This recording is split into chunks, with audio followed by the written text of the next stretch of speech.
वजीर खारिजा बिलावल भुट्टो जरदारी शंघाई ताउन तंजीम में शिरकत के लिए भारतीय शहर गोवा में है। हिंदुस्तान इस वक्त 8 रुकनी शंघाई ताउन तंजीम की सरबराही कर रहा है। शंघाई ताउन तंजीम 2001 में कायम हुई, जिसका मकसद एशिया में सलामती और तरक्की के लिए ताउन को फरोग देना है। इस इजलास में पाकिस्तान के वजीर खारिजा बिलावल भुट्टो जरदारी पर सबकी नजरें हैं। बिलावल भुट्टो जरदारी 2011 के बाद पाकिस्तान के पहले वजीर खारिजा होंगे जो भारत का दौरा कर रहे हैं। पाकिस्तान के लिए शंघाई ताउन तंजीम की अहमियत इसलिए ज्यादा है क्योंकि तारीखी तौर पर इस तंजीम में चीन और रूस का भरपूर किरदार रहा है। आलमी और कई इलाकाई तंजीमें जहां हिंदुस्तान और पाकिस्तान दोनों ही शामिल हैं। इस्लामाबाद की हैसियत कमजोर फरीक की रहती है क्योंकि नई दिल्ली एक ताकतवर रुकन के तौर पर इन तंजीमों में मौजूद होता है, लेकिन शंघाई ताउन तंजीम में हिंदुस्तान का असर उसके स्ट्रेटेजिक हरीफ चीन की वजह से कदरे महदूद है। अब जहां तक बिलावल भुट्टो के दौरे में ताल्लुकात की बेहतरी के इम्कान की बात की जाए तो पाक भारत डिप्लोमेसी में किसी कसीरुल जहती इवेंट में वज़राए आज़म की मुलाकातें ही अहम किरदार अदा करती आई हैं।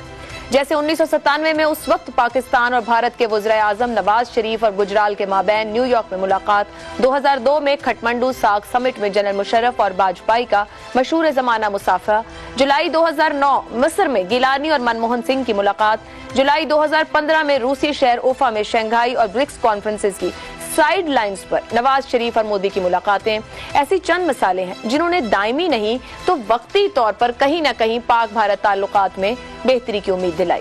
जहां तक वज़राए खारजा का ताल्लुक है तो हर वजीर खारजा अपनी हुकूमती पॉलिसी के तहत ही कुछ करने का मजाज होता है। मुशर्रफ दौर के वजीर खारजा कसूरी और पीपल्स पार्टी दौर के वज़राए खारजा कुरैशी साहिब और हिना रब्बानी खर के दौरे इस हकीकत की अक्कास है।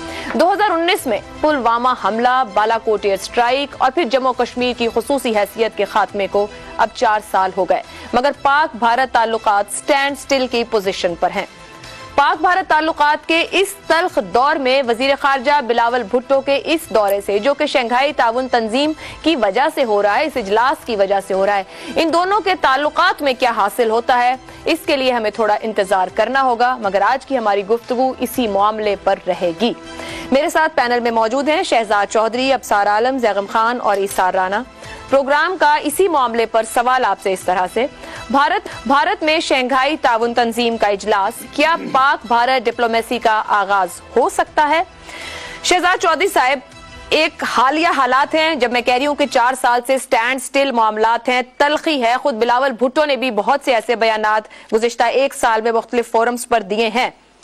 मुस्तकबिल समझते हैं कि ये इजलास या ये फोरम शंघाई ताउन तंजीम का इन दोनों मुल्कों के ताल्लुकात के लिए कोई न्यू बिगिनिंग्स हो सकते हैं?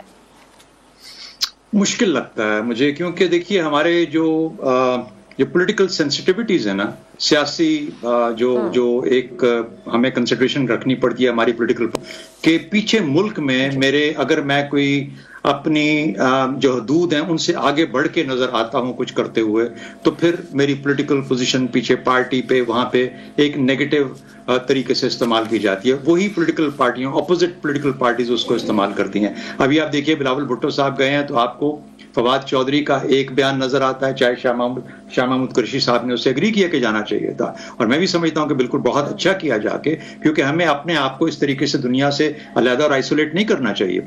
लेकिन होता क्या है कि जब ये जाएंगे और अगर इनके दिल में चाह भी रही हो या ऐसा मौका हो जहां पर कि हम अपने एक ब्रेक थ्रू कर सकते हैं, जैसे कि बर्फ पिघल सकती है, कुछ मामलात को बातचीत बढ़ सकती है, क्योंकि उसका नुकसान ना बातचीत करने का हमें ज्यादा हो रहा है, तो अगर वो हो सकता है तो उसके लिए जाहिर होना चाहिए था।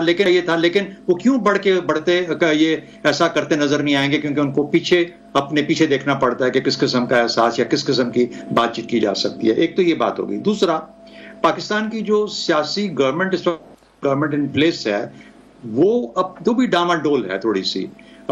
मिलिट्री के अंदर जो चेंज ऑफ कमांड हुई है वो भी बड़ी रिसेंट है।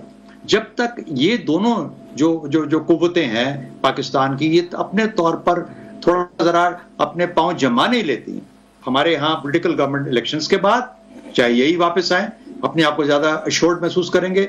और मिलिट्री को इतना थोड़ा सा टाइम चाहिए होता है अपने आप को एस्टैब्लिश करने के लिए, नई लीडरशिप, नई कमांड को। मेरा ख्याल उस वक्त तक आपको कोई बहुत बड़ा ब्रेक थ्रू या इनिशिएटिव होता हुआ नजर नहीं आता। एक चीज मैं और कहना चाहूंगा, इसका इस जो है ना, जो एक तरह से अलहदगी हुई है इंडिया और पाकिस्तान की, और अलहदगी हो चुकी है, वो कहां से कहां पहुंच गए। उनकी 990 अरब की एक्सपोर्ट्स हैं इस साल, सिर्फ 990 अरब डॉलर की एक्सपोर्ट्स हैं। पिछले साल 770 अरब डॉलर की थी, तो एक साल में 220 अरब डॉलर उन्होंने एक्स्ट्रा एक्सपोर्ट्स किए। पाकिस्तान माशी तौर पर कहां खड़ा, तो वो एक डिफरेंट लीग में जा चुके हैं। वो अब G20 को वहां पे जाके हेड करेंगे। तो बहरहाल जब ये सब चीजें नजर आती हैं किसी तौर पर, तो फिर हमें थोड़ा सा एहसास होता है कि शायद भारत हमसे एक डिफरेंट लीग में चला गया। नुकसान क्या हुआ, उसने दूरी इख्तियार की, हम उसको किसी भी लेवल पे एंगेज नहीं कर पाते, कश्मीरियों के लिए एंगेज नहीं कर पाते।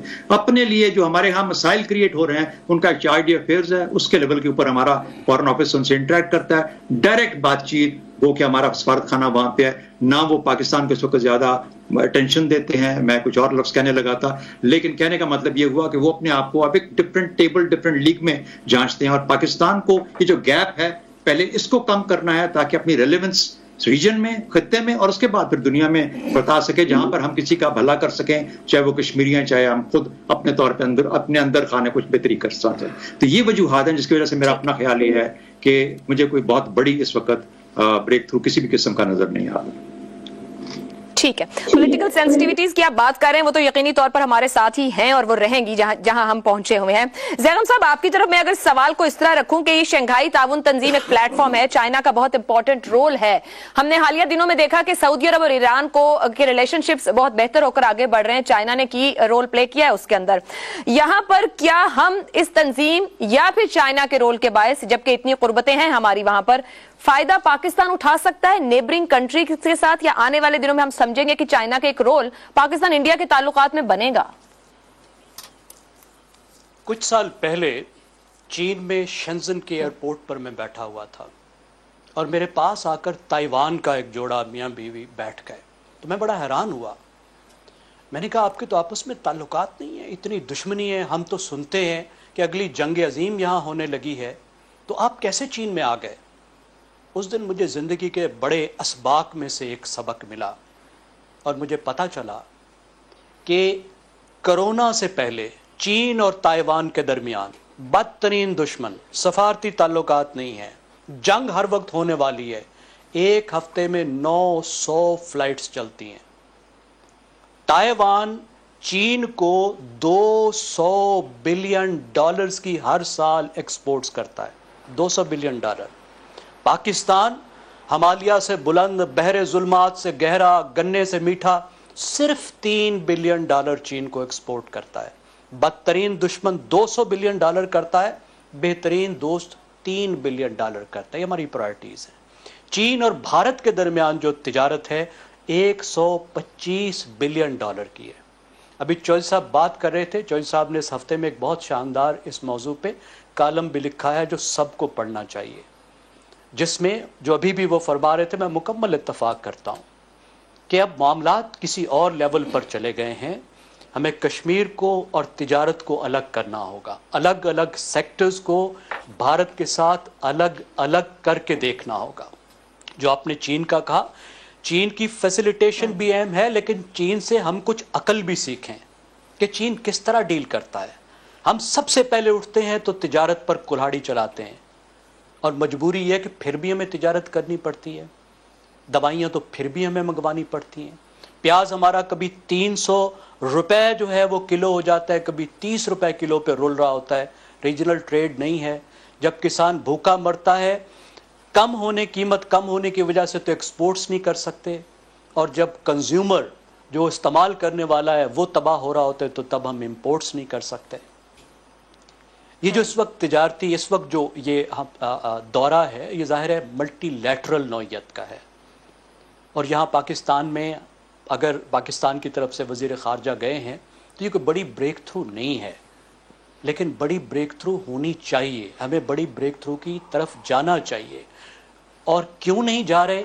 इसलिए कि हमने बैनुल अक़वामी ताल्लुकात को कौमी सियासत में खेल खेल कर अपने ही वज़ारत ख़ारजा को, अपनी ख़ारजा पॉलिसी को हॉस्टेज बना लिया है। कभी किसी को मुल्क में मकबूलियत चाहिए होती है तो अमेरिका की बॉल हाथ में लग जाती है, कभी भारत की बॉल हाथ में लग जाती है, कभी इसराइल की बॉल हाथ में लग जाती है। जबकि दुनिया का असूल ये है कि मुल्क अपने कौमी मफादात को देखते हैं और किसी चीज़ को नहीं देखते।